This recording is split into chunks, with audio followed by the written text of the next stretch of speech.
Welcome to the Underground, the Steel City Underground, the black and gold standard for Pittsburgh Steelers coverage.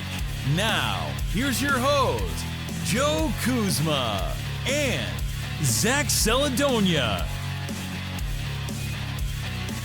Hello, everyone, and welcome to another edition of the Steel City Underground podcast. My name is Joe Kuzma, and joining me, my good colleague, buddy, and pal, and whatever else. He's got his hair done up today. Looking a little fresh and clean one. Zach Flash Celadonia, what's up, man? Fresh out of the shower, my man. Super Bowl back on. Yeah. Oh, man. Boy, did we just jump the shark there. Steelers now, they jumped over to 6-8. So the Mike Tomlin no losing season thing, much to the, what do you want to say, chagrin to a lot of yins out there, is still alive. Super Bowl hopes. Looks more like the Detroit Lions right now, man. The Lions are streaking. They had what, like 6 out of 7 or something like that? And my Detroit Lions. Yeah, restoring the roar. We're talking about that. I had a buddy that totally disowned the Indianapolis Colts after this weekend. Like, he said, I quit. Make a pitch for your fan base or whatever, and I know he wasn't going to go Steelers. And then all of a sudden he started like, okay, I got a team I'm going to follow for the rest of the season. And I kid you not, he goes, who day? And I go, come on, man, that bandwagon, it's going to like capsize. It's going to like topple over. It is so heavy with the amount of people who did not care about that Cincinnati Bengals team. It looks like they're at least on pace to maybe win the AFC North. But the Steelers, you never know at 9-8. They got to have a lot of things happen. But they, you know, it really hurts that they lost to the Ravens the week before. Yeah. And they do this to us. They toy with our emotions. They got to go on the road where I guess there was a ton of terrible towels once again in Charlotte, like we kind of guessed there would be, and pull out a 24-16 win, which included some ridiculous time of possession. The Steelers had the ball for 36 minutes and 11 seconds. They converted, they had 22 total first downs, and they were 12 of 16 for a whopping 75% on third down, including 3 for 3 in the red zone with Mitch Trubisky as their quarterback. Play your numbers. Play your numbers. Broken clocks, right? What, twice a day? We said, man, dude, I don't know. I'm speechless. I don't know about you. That game was kind of boring to me. Like it felt like a grind to watch it. In that third quarter, 21 play drive, I think it was. I'm gonna pull it up, and it was just like, 21 plays, 106 yards total because of the penalty yards that were included in that. Chewed up 11 minutes and 43 seconds, and I'm ready to go to bed. I was just waiting for when the news was going to pop off. Like, okay, when's Carolina going to jump back into this and give us a heart attack? And then Marcus Allen jumps in the huddle. So, you know, it's that almost did it right there. I'm like, oh, come on. Can't sit down. With that. Can't get comfortable. No. Not with this team. No, absolutely not. So, what are your quick thoughts on the game before we get in a little more meat of this? I thought it was like the most boring but successful game you could watch from the Steelers. I said going into the game, I thought to myself, I'm very uninterested in this game. And that's crazy because I would never think I would say that over the past like 10 years of my life because I'm such a over-the-top Steelers fan. But this season has just felt so weird from the very beginning pretty much. And heading into the game, I really didn't have too many emotions about it. You know, I've been vocal about I just am pretty much along for the ride for this season, hoping that Kenny gets better and he develops and the other young players develop well and there's chemistry that can be built throughout the season. Wins and losses kind of fell to the wayside for me these past few weeks, although it has been nice to win for sure. Yeah. So with Kenny out going into the game, I was hoping we would win, you know, just for the vibes and for the locker room and Tomlin's record, of course. But it was very boring, but it was good. It's hard to complain. You know, I know a lot of people love to say this. Are you ready for this? The whole, I'm not taking anything away from him. And then they proceed to take something away from him. And I'm not going to do that to Mitch because I think Mitch, you know, he gave you the perfect or he gave you the perfect best. No. He gave you the perfect or best mix possible of what he does well without the bad stuff. Like, he was still conservative throughout the game, very much so, Oh, yeah. but he sprinkled in enough shots, whether they were intermediate or the few he took to Pickens, that weren't dumb and were well timed. But at the end of the day, he still threw for less than 100 yards in the first half. And like, I thought it was as good of a game you could expect from a quarterback of Mitch Trubisky's level, without the outliers, of course, of like him popping off for a 6 touchdown performance. This was about as good as we could have it with Mitch starting. But it isn't all about Mitch. The run game is like the best I've seen all season. That was very encouraging to watch, even though I was playing against Naji Harris in the fantasy playoffs. We'll get into that later. It was great to see the run game pick up where it's left off on its last high note, not versus the Ravens, but prior to that, with Najee running like his old self. Jaylen Warren had a couple nice rips. Great to see him get the touchdown again, playing against Najee. And George Pickens had a couple of George Pickens plays. His catch was, it's funny. It's laugh out loud hilarious how good George Pickens can be if he gets the ball a little bit more. He shows signs of it every week, most often on those vertical shots. And I got one there for you though. If that ball is thrown to anyone but George Pickens, is that even completed? Oh, probably not. No, I would give more credit to Pickens than Mitch on that play, certainly. But that's what you get when you target a guy with George Pickens' skill set. Yep. And it was encouraging to see him make plays, after the turmoil, I guess you could say, that this season has had in regards to Pickens and his, flare-ups and his temper. Seemed pretty under control this game.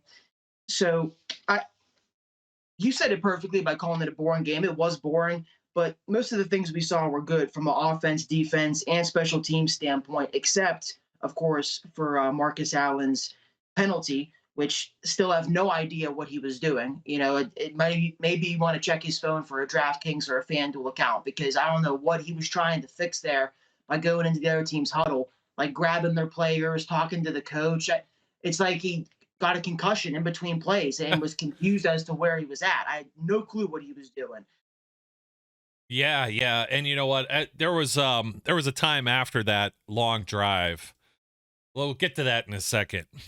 First half statistics. Why was the game like moderately boring for a certain period of time, or why would we maybe say something like that? Okay, He ran the ball and controlled the clock. Well, that's exactly what it is. And Mitch had the 38-yard long in the first half. Otherwise, 97 yards, but you take that away, and he only had 59, so he would have on 10 attempts back to his 5.9 per attempt average. Yeah, it wasn't flashy by any means. It wasn't means to I give him the job the rest of the year, but at all.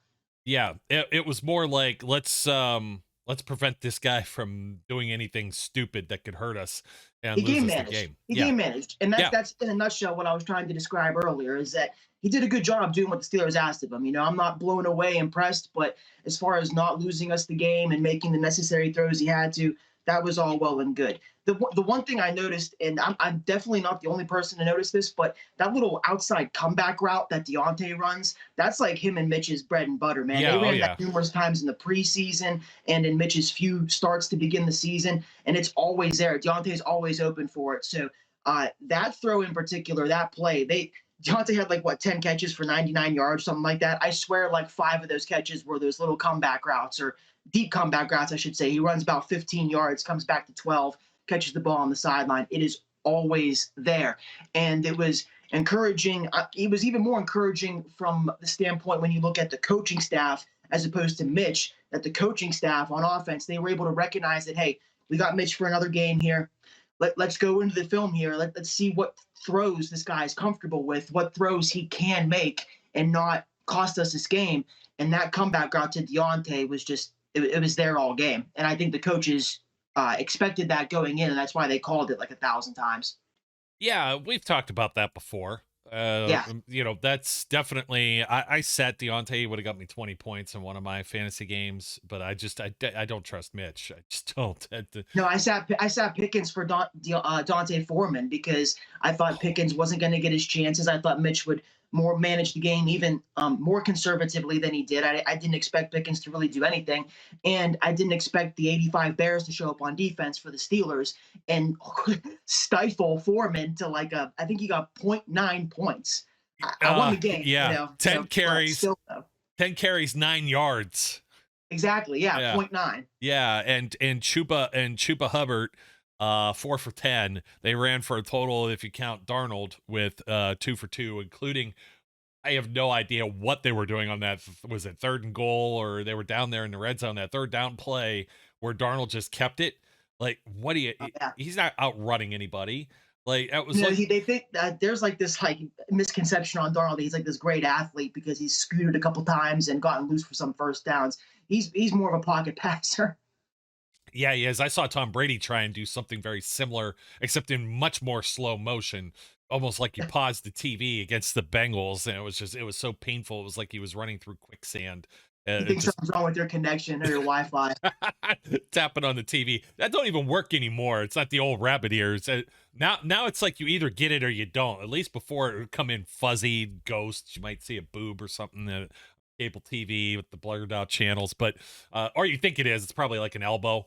But anyway, yeah. Talking of receiving, 10 for 10, 98 yards. Deontay Johnson, George Pickens, 2 for 53. That's it, 2 for 53. So he had the big play and then one other, and then that was pretty much all. Jalen Warren was targeted once, caught the ball. Steve Sims, one catch on 2 targets, 10 yards. Zach Gentry, 1 for 4. Gunnar Olszewski, 1 for 3. And what was this diving, Antonio Brown type catch to keep it off the turf? That was a bad pass. See, that's what I wasn't going to do, was sit there all game and dissect Mitch's balls. I wasn't going to do that either. Pause. Yeah. But he did have a couple misfires, and I mean, there was at least one dropped interception, so that's why I don't feel the need to really tear the guy down, because there are some people, don't get me wrong, that have already started with the whole oh, well, maybe if he could have been like this all season long, that could not be more. Man, if ifs and buts were candies and nuts, every day would be Christmas, and that's not how it is. Truth be told, I don't care that the running game was struggling and that Mitch was afraid to make mistakes in the beginning. There's no need to call just because he helped us get a win. There's no need to have this raised eyebrow to the situation, well, if only this could have been how it was for him to start things off, maybe we wouldn't have seen Kenny Pickett. Let's not mix it up here. He was still bad, Mitch Trubisky. It was good yesterday. Good for him. That's what you want to see out of your backup quarterback, who is in particular a veteran who started numerous games in this league. I said I wasn't going to take anything away from him, but that's what these people that want to push the whole oh, well, maybe he could start now the rest of the year. They're making us take it away from him. Yeah. Those are the folks I'm usually addressing, which is the 98%, not our 2%ers that we love and enjoy are hanging around. I was going through all the receptions because there was Miles Boykin, 1 for 0 yards. There's a name that's absent on this list. I was trying to look at the playbook and the game book, I should say, not the playbook, and see, he played 56% of the game. And didn't even have a ball. Yeah, didn't even have a ball go his direction, not even a target. And that was the one that really bothered me on there was a sack that Trubisky took. And it was a 3-and-out. It was after they had that long drive, and it was oh geez, now you're going to let this team get back into this game. Yeah. And I was thoroughly annoyed by it, because then it just started to feel uh-oh, here we go. Here's the same thing. Because there was some type of play. I think that's what you were talking about as far as maybe an interception. There was somebody, he went to throw it away, and then somebody still got one up in the air and got their big paw on the ball. And then I saw Mitch. He has this thing where he hops around on his feet, and he just kind of dances around. He's doing almost like what's that? Happy feet. Oh, happy feet for sure. Looked like Floyd Mayweather or something out there trying to be this defensive boxer, except I don't follow it, and he could run away and all these other things, but I'm not too concerned with it, and I don't need to dissect it too much because he's the backup, and he's as firmly entrenched as the backup, and I hate to tell it to everybody else who's out there. He will not be on this team next year unless he does something with that contract. The Steelers save $8 million. They only owe him about $2 million. There's no way they were going to invest $10 million in a backup quarterback when Kenny Pickett is their future. That's not going to happen. They'll spend $4 million and bring back somebody like a Mason Rudolph, or find somebody that's in the category of like a Bruce Gradkowski, Charlie Batch, Byron Leftwich, someone that's another after run around the league. So that ship is completely sailed. You're not going to sell me on that any other way. And the only reason, there's two reasons why Mitch started this game. Number one, Mike Tomlin is stubborn as all hell. He's just he's not going to go away from it. And somebody had said, well, Mason hadn't played all year, blah blah blah. It's like that's par for the course with most backup quarterbacks. I guess you're lucky that you invested so much time and effort into Mitch Trubisky as it is, but maybe if you didn't, this team might be on 500 right now, maybe even a game above it. It all depends on those early games in the year, and that still bugs the hell out of me. You look at them, they're winning on the road. You know what I mean? They're not winning some of these games they could have won at home. But I digress. At least the Steelers have a good situation there. They know this isn't their future. They've already got something else in the pipeline. It's not like some other teams like the Colts we were just joking about off air here. Imagine being a fan of the Indianapolis Colts blowing, 33-0 lead. Like that's Brother, they said it was the best comeback in NFL history. It was. Statistically. Yeah, it was. Yeah, that's what I mean. Like, can you imagine? I can't fathom giving that up.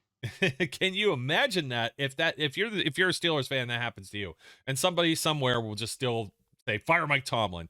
There needs to be a change in the coaching and blah blah blah, and then you see whatever the hell that was that the New England Patriots tried to do in a tie game. That was just Chandler. And I do think Jeff Saturday will get fired at the end of the year. Tomlin won't, but I think Jeff Saturday's clock is ticking on this little experiment they've had. And the Raiders-Patriot game, dude, get this. A little anecdote, little side story for you. So I'm in the fantasy semifinals in one of my leagues here versus one of my good friends. What's up, Kevin? I know you're listening right now. He had about half of his team left. Most of his good players were left to play in the Sunday 4 o'clock window, okay? I had Kirk Cousins and Jefferson both going on Saturday, both with like 2 points total going into the second half. So as the Vikings come back in the aggressive fashion they did, so did my fantasy team. And it goes to overtime. And by the end of the day, Kirk Cousins and Jefferson combined for like almost 70 points. So then I have the Chiefs as well. I have Jerick McKinnon and Travis Kelce. That game goes to overtime. I'm like, dude, 4 overtimes on one fantasy lineup with a bunch of my crucial players. This does not happen. This is a team of destiny I have on my fantasy roster. We get to Sunday, and he has Josh Jacobs, he has Derrick Henry, he has Joe Burrow, and Chris Godwin. All 4 of these dudes almost went to overtime. In particular, Josh Jacobs of the Raiders. So he needed about 7 more points to beat me because my team was done for the day by the time the Raiders game was about to close. My team was done for the day. I had like 151 points. He had 142. If the Raiders don't, or if the Patriots don't screw that up, there's a really good chance that Josh Jacobs either gets a couple catches here and there, a couple more rush yards, 1 touchdown, and it ended just like that, man. My buddy texted me instantly saying, dude, you. And I couldn't help but laugh, man, because I was like, bro, I was sitting here thinking, watching this unfold. I just kept saying to myself on my couch, sitting there, goes, I deserve this. This is the outcome I deserve. How do you get 4 overtimes on one team? This is the fantasy gods just giving me my payback. I do not deserve to win this game. And then the Patriots threw the game. I know, but and you know what? Just imagine that was your fantasy team. That wasn't your reality team. Yeah, I know. This year, maybe I would feel like, I guess, different. But yeah, thinking about it that way is a lot worse, man. The Patriots don't lose that way. You know, usually they're the beneficiary of dumb shit like that. But yeah, to see, like, who was Jacoby Myers throwing to, man? Mac Jones, he's going to save you. And to put into comparison to Chandler Jones on Mac Jones, he trucked him. I'm wondering if Naji Harris. Yeah, I'm wondering if Naji Harris gets another Harry Potter stick for just he must have abused Jeremy Chin. Oh, that touchdown was disrespectful, man. The guy said, no, thank you. Najee almost whiffed because the guy gave up that fast. It's just looking at it, this is starting. It's not quite Bettis on Urlacher in the snow. It won't have that kind of a meaning, but that's a pretty good one to put up on the wall. Like Naji's looking like a beast, man. And this team running, let's see, how many yards did they have total? 156, 45 carries as a team. 45. I can't even. I It's said like 85 Bears showed up on defense, but it's like they showed up on offense too. Yeah, it reminds me. You ever see Clerks? There's like 36, including you. No, 37. It's like 45. Like I just can't. I can't get it out of my head. I'm trying to see if the Steelers actually ran. Obviously that's not the season high. They had 217 yards against the Saints as a team after the bye week. I mean, they've been a team possessed, though. There's only one game last week against the Baltimore Ravens where they haven't topped 100 after only having topped 100 in the previous 8 games to start this season, which would have been, actually, believe it or not, they had 144 against the Eagles. Then you would have had to go all the way back to the Browns and the Jets, 104 and 119. And you really never got that much of a sense that they were running the ball that well in those games to begin with. Some of that was some scrambling with the quarterbacks, et cetera, et cetera. Like this was like an actual pronounced, we're going to make you bend to our will type of game on both sides of the trenches for the most part. I was worried. And you're saying, hey, Mitch could do this or provide this every game, right? And the thing I didn't get to say was, I didn't interrupt you on this one, which, pat on my back. I don't think he could do it every game. Well, they don't play the Panthers every game. The Panthers have a good defense. Yeah, they weren't. They didn't know what to do against the Steelers, and we worked them down. I didn't want to give Mitch too much credit, without like I made the joke about taking stuff away from him. But yeah, I mean, he definitely benefited from our run game and the defense playing the way it did. I think when you can't stop the run, I mean, that's one of the oldest mantras and cliches in football. With a good run game, I always say, if you can, you should. If you can, do. Like imagine you were a kid again, your parents are away for the weekend. That's like having a good run game. If you can keep doing it, do it. If you can keep getting away with it, do it. Because if nobody can stop you, if no one's there to tell you no, if no one's there to fill the hole or make the tackle, keep running the ball, dude. I think that's part of why it was so boring yesterday. But yeah, don't get me wrong. That definitely is why Mitch had a successful game, at least to some degree, because the defense had to be they were kept honest all game with the success we were having on the ground, mainly with Naji, who, that's awesome to see, man. I mean, people were calling him Trent Richardson at week 3, week 4. Oh. And it's safe to say that he's risen from those critical ashes and came up to show that, he's not going to be Trent Richardson. Yeah, he hit a wall there at one point. He was also dealing with a lot of injuries. Now, this is the Naji Harris that the Steelers wanted to have all along. This is the one that can help us win games, like you saw yesterday. Yeah, he hasn't had a 100-yard game, and somebody's going to hold that to a gun to our head in the offseason about all this, his yards per attempt here or there. Yesterday was still 3.58, but it gets back to something I wanted to say too about Deontay Johnson. I was texting with my cousin during the game, and I'm like, there was something different with AB. Like AB does those little comeback routes like that, or there was more of a slant or an out route during the game, and it felt like there was 4 yards until Deontay needs to go out of bounds, and he just goes out of bounds, and I'm like, AB would have lowered his helmet and picked up another 3, 4, 5 yards, or perhaps broke it free. I know the exact play you're talking about. Yeah, and the funny thing is, Deontay actually, he does it later in the game. He does get his foot in the ground and picks up the extra. And I'm like, oh, hey, there it is. Somebody on the sideline. Maybe there was some coaching going on over there that people try to claim doesn't exist over in the land of Pittsburgh. So, I mean. Then he gets the penalty. Yeah, of course. And then everybody's going to hold his feet to the fire and hold everyone else, which is nowhere near in the category of, I really dislike the people that are trying to compare that to Marcus Allen. They're just trying to state their case to be anti-Tomlinites. Yeah, I live by the rules, if it doesn't kill us on that particular drive or change the course of what's going on. I mean, Deontay's thing, Deontay is so unapologetically Deontay. at all times. You can't get too high with them and you can't get too low. He stays right in the middle, whether it's because he's too high bad or he's too high low. And that penalty was just a microcosm of how Deontay's season has been from start to finish. A good catch, a good finish, penalty. But we still scored on that drive. Still a good finish. Still a good finish to the drive. What Marcus Allen did is inexcusable, man. 4th and 27, and you give the ball back. Yeah, exactly. It was 4th and 27. I knew it was like 4th and 25 or something like that. I was actually trying to look while you were mentioning it because that's what I was going to bring up.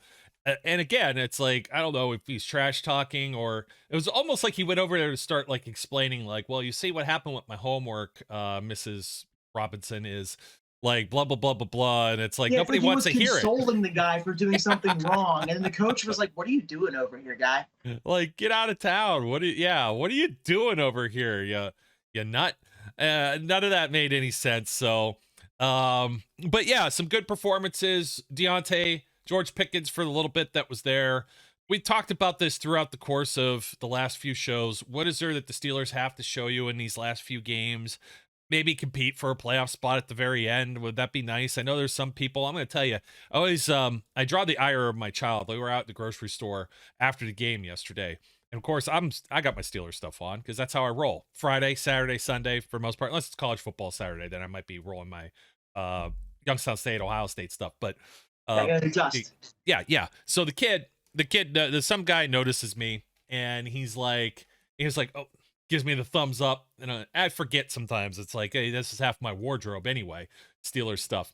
And then he goes, yeah, it was a good win. And he's like, they don't know how to lose right, though. Maybe get a higher draft pick. And I was like, you shared this thing on Twitter. It was like, we're all in different classes, like going through high school, college prep, and then the bricklayers courses and whatever it might be. And it kept there. So it's like, that's maybe why we don't all get along on Twitter. It was a good joke. You know what I mean? Yeah. So in high school, there's, the remedial classes, the normal classes, and the AP courses. Yeah. They split us all up. Well, on Twitter, we're not split all up. We're not supposed to be together like this. Yeah. So I was biting the tongue here. Like, do I say something? And I didn't get past like one, Monongahela. And it was just like, no, you know what, man? I'm like, they didn't draft TJ Watt in the top 10. And he goes, you know what? Yeah, that's a good point. And it's like, that's not how this team rolls, because if they really do suck that bad, you're looking at replacing like 11, 12 players, 14 players instead of maybe 3 or 4. Dude, strangers are the worst. They're the hardest to bite your tongue off because you don't want to be like a know-it-all. You don't want to like ruin their day. But I deal with it all the time working in customer service, that like we have like a guy who drops off linens at the one store, and he'll come in. Like, I remember to this day during the preseason, he was like, I just think they need to let Kenny sit all year. He's not ready. And this was like right after like he like had a good game. And I was like, how are you getting that? Like, and I just had to sit there and I was like, yeah, dude, yeah, for sure. I mean, whatever they want to do, you just, sometimes I don't want to get into it or just like seem like an asshole, but you seem like you handled it well. And the guy bent the knee. Yeah. Oh, he bent the knee. No, he was with his wife, and she was like, come on, move along. The same way the kid's pulling me the other direction. She's like, hey, my kid's like, it's like those progressive commercials. Did this man ask you to talk about the game? I love that one where they replay like her voice message, and she's like lip reading like her telephone number, like, or like whatever, and he was like, you don't have to give a phone number, we're all turning into our parents. It's so funny because I quote those commercials so frequently. And my kid's gonna be happy when football season's over with, he says. I'm like, no, we wait all year for this. And it's like, you don't understand the amount of depression that we go through, and it's almost over. There's only 3 more games. One of them's going to be in like 5-degree weather where I can't even sell my tickets because it's on Christmas Eve. Like, I'm going to be forced to go there. Poor Franco. Like, okay, I don't understand like the home games this year. Like, if they would have just played, I think it would have been like 30-ish. It was stupid cold for the Bengals game. And then the Ravens game was actually, if you would have dressed the same way, you would be sweating. So 40, so it's shorts weather, in Pittsburgh. And then now we're going to have snowpocalypse, I guess, and Lord knows what's going to happen that second weekend in January. Traditionally, that is just brutal. The only saving grace is that game is in Pittsburgh and not in Cleveland, where it could be like a minus 30 below with the wind chill off the lake. So, Yeah, Cleveland's worse because of the lake. I've been to too many there around New Year's, and I never, ever want to do those games ever again. Not only because the fan base is a bunch of just, maroons, but I just... I'll leave it at that. It's just it's a miserable place. They call it the mistake on the lake for a reason, and I guess we'll see how this goes too. They ended up squeaking out a win that they probably shouldn't have gotten themselves, and we talk about that. We talked about how the Steelers coming out of a game with the Ravens or vice versa, how those teams are usually licking their wounds, and the Steelers somehow were able to go out there and impose their will on the Panthers on both sides of the ball. So that was very encouraging to see, but there isn't like a whole lot of anything else to talk about in this game. I can't even like really say anything about Presley Harvin because he didn't punt the ball very much. Chris Boswell went out there and hit like a 50-yarder or whatever, money. What else is there to say? You can't even complain about Matt Canada because like 21 play drive, these guys executed it and they did everything down to, what Mitch does best. No, we're treading in dangerous waters now, my friend. I think we're entering into the section of the pool, if you will, that says Matt Canada may be here next year if the offense keeps doing the right thing. I don't know. Keeps looking competent. You think about it, and I got to do some quick maths here, but 20 points against the Saints. 30 against the Bengals. I know it was a little bit of garbage there. 24 against the Colts, 19 against the Falcons, 14 against the Ravens, and now 24. That's 131 points in the last 6 games. They're inching out at almost about 22 points a game, 21.8. Yeah. And that last game brought their average down just a little bit. That is a far cry from what they were doing at the beginning of the season.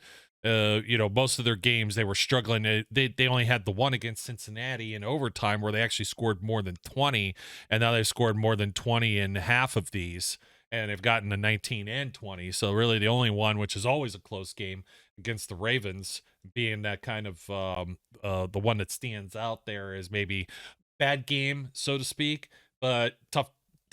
It's hard to say because the Ravens defense had been really good all year, but they did make that Roquan Smith trade, and they played to the best of their abilities with Snoop Huntley. I didn't call him Snoop leading into all the pregame and everything like that. I'm sorry, dumb nickname. Just like trying to steal the bus nickname for Gus Edwards. Get out of town. Just Baby Gronk. Yeah. You could do all-time worst nicknames that have come out of people's mouths the past 10 years. Just very unoriginal nicknames. Yeah. So Canada, I think a lot's going to depend on Canada staying or not, how Kenny finishes out the year, obviously, because young, impressionable quarterback, they're not going to want to switch the offensive coordinator if Kenny finishes strong. If he doesn't finish strong, number one, that sucks. But number two, I think that'll open the door for Canada to really be out of here.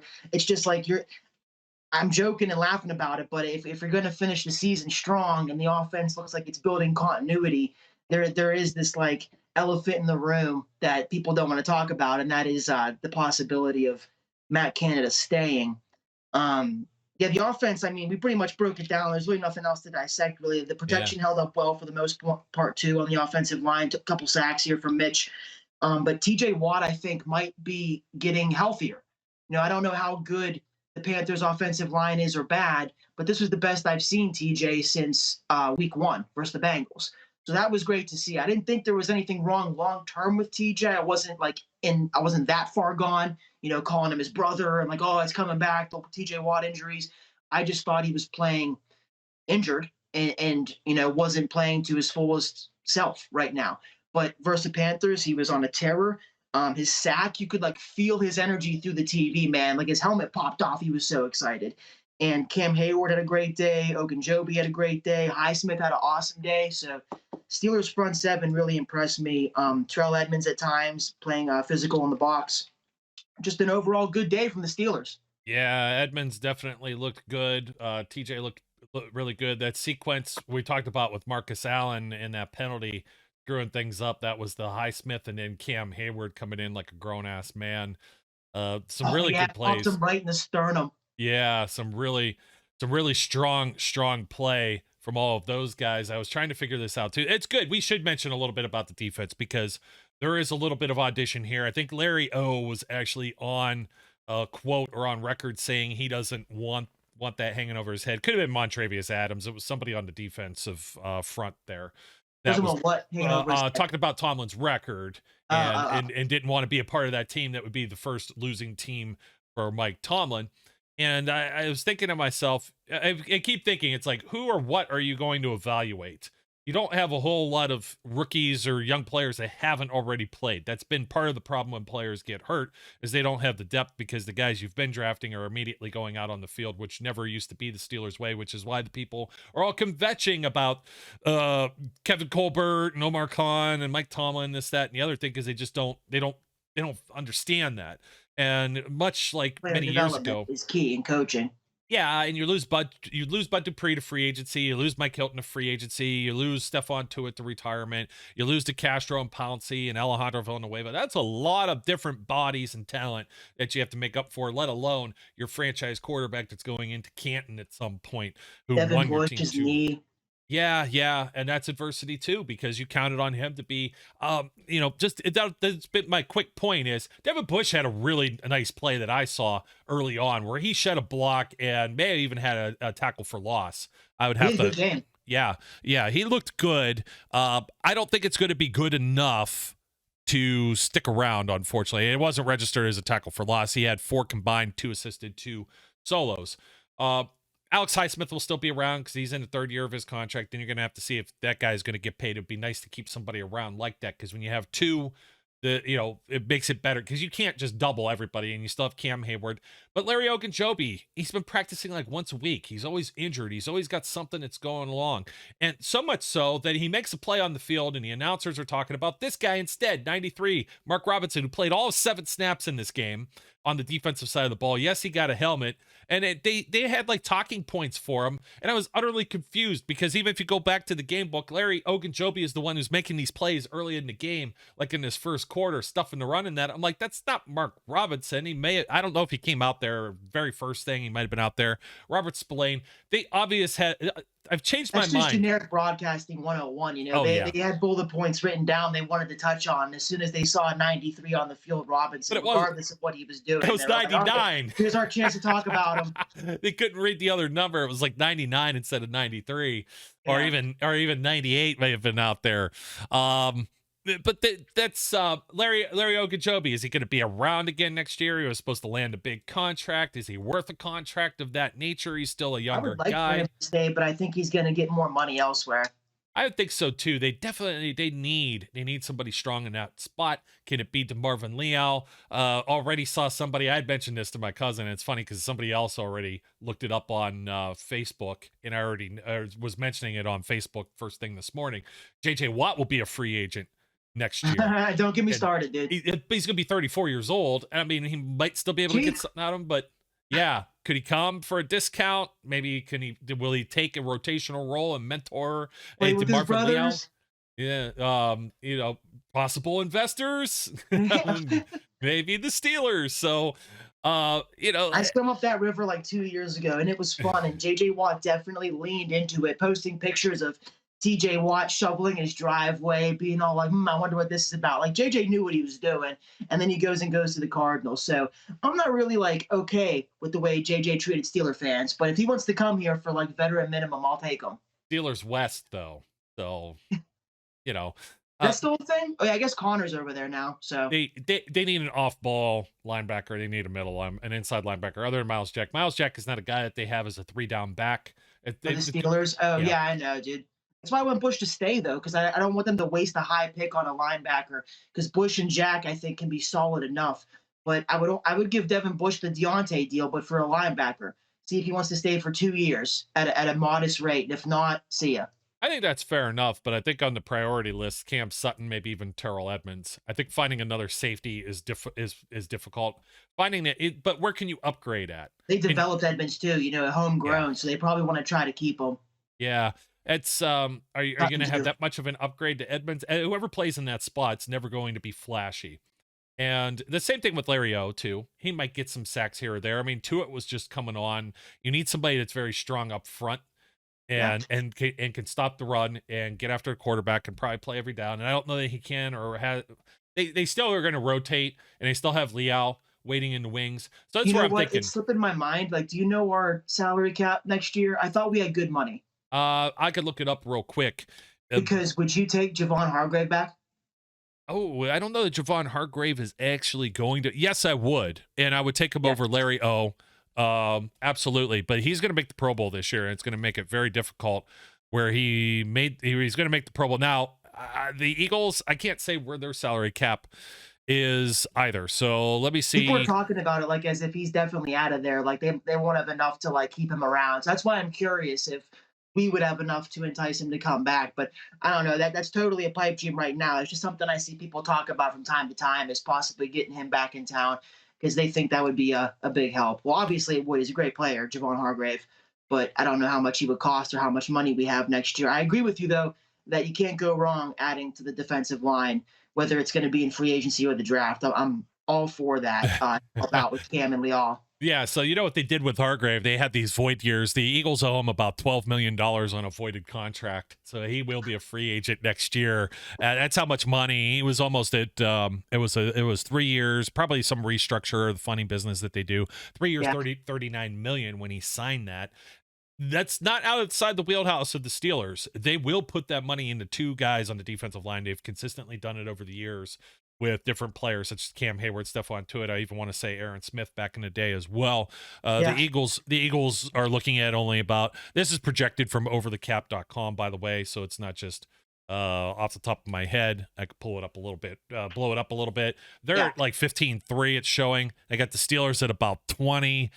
This is the 2023s. It's just projected, so they don't really know what the cap numbers will be so far. You see the big numbers with like TJ Watt, Cam Hayward, Mika, Deontay. So they've paid quite a few of their own players. And here was one that I was definitely going to bring up even myself. I mean, this really isn't post game anymore, but you've got void years that were thrown in. Steelers started using this in their own mix. Cam Sutton, I think, is a dude too. I think you could keep a lot of the defense together. A lot of people talk. I know Brian talks about the highest paid defense. Very disappointing. You had a lot of injuries. You have guys who still weren't out there like Akello Witherspoon. I think Levi Wallace is okay. People talk about drafting corners. I don't think the Steelers are good at drafting corners. I see a lot of high corners that just don't cut it in the NFL. It's very subjective to me. I'd rather have somebody that has some NFL experience that isn't going to be a flat bust like somebody like an Artie Burns that you got to bring up to speed, and then you got the same rookie Bradbury liabilities. From the Giants is a free agent coming up, or the Eagles, wherever he's at now. James Bradbury. Yeah, they don't have to shoot the moon. They never really have. That's never really been their style when it comes to spending. They spend money after the guys up front who get after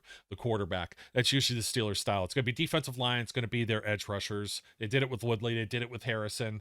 They made those guys handsomely paid. If they could have afforded Dupree, they would have paid Dupree as well. And Dupree wouldn't be a candidate to maybe come back, I don't think, even if you're a release. I know he's still going to be under contract.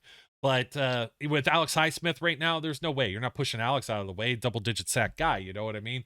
So that's somebody maybe that they just look to pay. So I just look at and the whole sense of 3 games being left and not knowing what kind of pregame or anything else we're going to have toward the end of this week. Happy holidays, all that jazz, Christmas around the corner. Won't be cracking the whip even for myself to be on air here.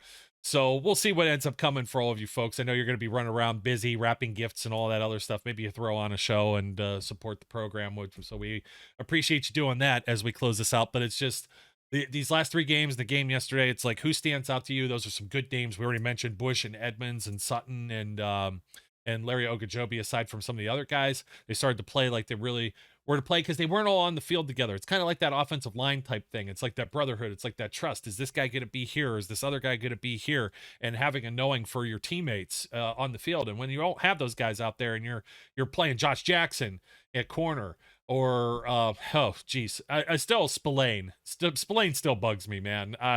He's such a lunch pail guy. He got exposed, man. I'm telling you, it's hard not to laugh sometimes whenever.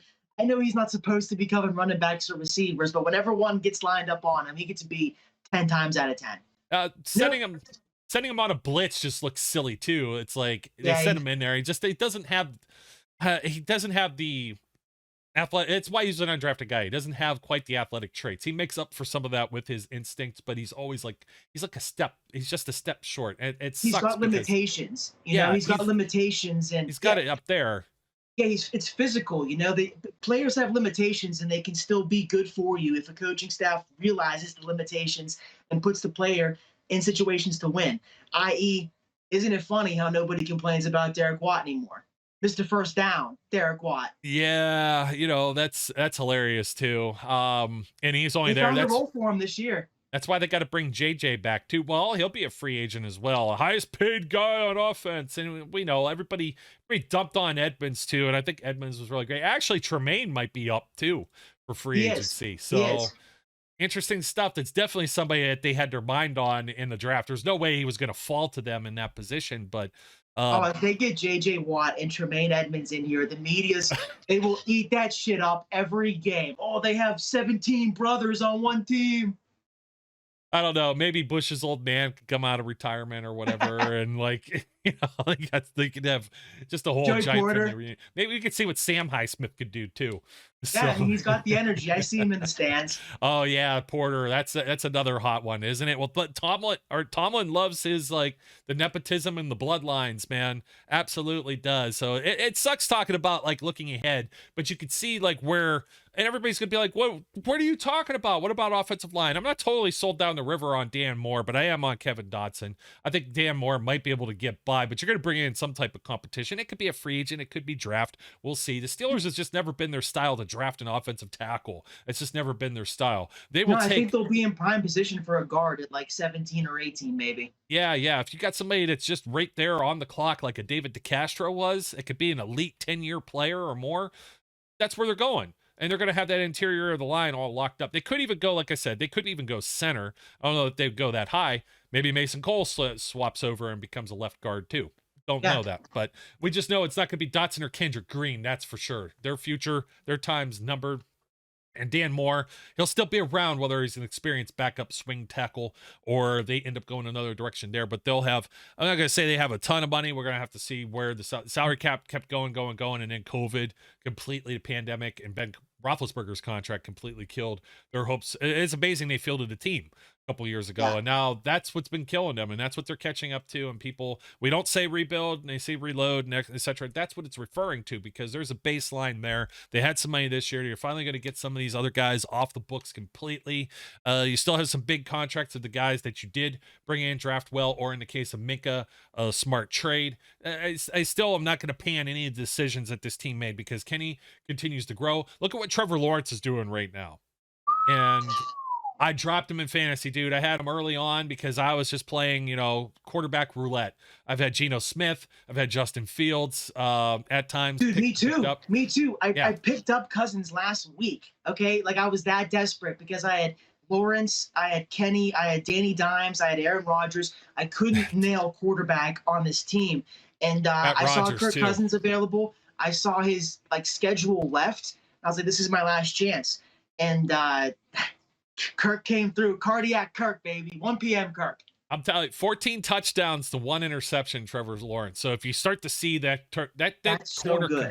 corner can turn with Kenny Pickett as well, because if you look at Lawrence's stats last year, I know he threw more picks than he did touchdowns. I understand it was Urban Meyer, and even though he is a former Buckeyes coach, he had no business coaching in the NFL or coaching ever again. I don't even know how they let him talk on TV, with all of the different things.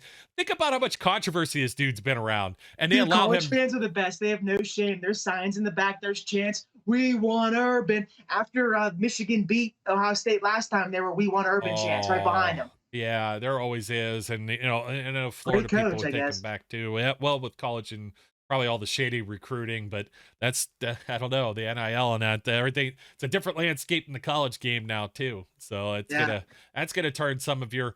You're not going to be able to go, if you're a scout, and just go scout 3 or 4 colleges like Alabama and Ohio State and Georgia or Clemson or whatever. You're going to have to do a little bit more. You're not going to be able to just go and watch 20 dudes. You're going to have to go to Liberty and see Malik Willis or something like that. Exactly. Although the Steelers did do that. What did he do? Did he end up doing anything yesterday? I don't believe he did either. No, Tannehill came back in pretty fast. Yeah, because Tannehill, he got rocked. He said something about whatever pain was the worst pain or whatever, and probably just got a shot of whatever. But would you call him the truth if you were watching that game and he was 3 for 4 for 20 yards? You know what I mean? Three Sometimes, for four. That's not bad. yeah, That's 3 for that's high 4. completion percentage. Yeah, 5 yards an attempt. That's even lower than what Mitch is. So I mean, it's you're, like, you're asking me a loaded question here because I do think Malik's going to be good eventually, and I have patience for Malik Willis. But no, oh yeah, I'm happy that we have Kenny Pickett. If that yeah, can that be the answer to the question? yeah. That's I'm it. happy with Kenny Pickett. That's fair. That's kind of the same way we were talking. You hadn't seen Avatar, I had, and that's the way I felt. Was like, great movie, no. Good movie, fine. Spectacle, yes. Bad movie, no. Will I rewatch it? Absolutely. I'm not hating on it, but I just don't love it. And that's the way I felt with Mitch as well, and that's just the way I feel going forward. I'm just glad the Steelers aren't going to have to do anything drastic or anything crazy or tank or otherwise in order to have their quarterback of the future. That's going to do it for us. I think we've got enough here. I don't know if there's any other meat on the bone. You got a Raiders game coming up. Maybe people will show up for it in the cold on Christmas Eve. We'll see how our programming goes the rest of this week. We'll see if I have to do any last minute Christmas shopping so I can get on the air with all of you. And I don't know what Flash is doing over there. He's gonna get drunk on eggnog or something. So I don't like eggnog. That's gross. I will get drunk though on regular shit. There it is. I bet. Oh, he did it. In fact, I already took you off, but I had mine as well, and that's probably gonna drive. I probably hit the dog that's like somewhere over there, like laying down. So, oh man, animal abuse. Well, folks, that'll do it for us. Support us otherwise. No animals were harmed into making this film. I just double checked. We're fine. We're fine. So my name's Joe and his name's Zach. Don't forget to like, comment, subscribe.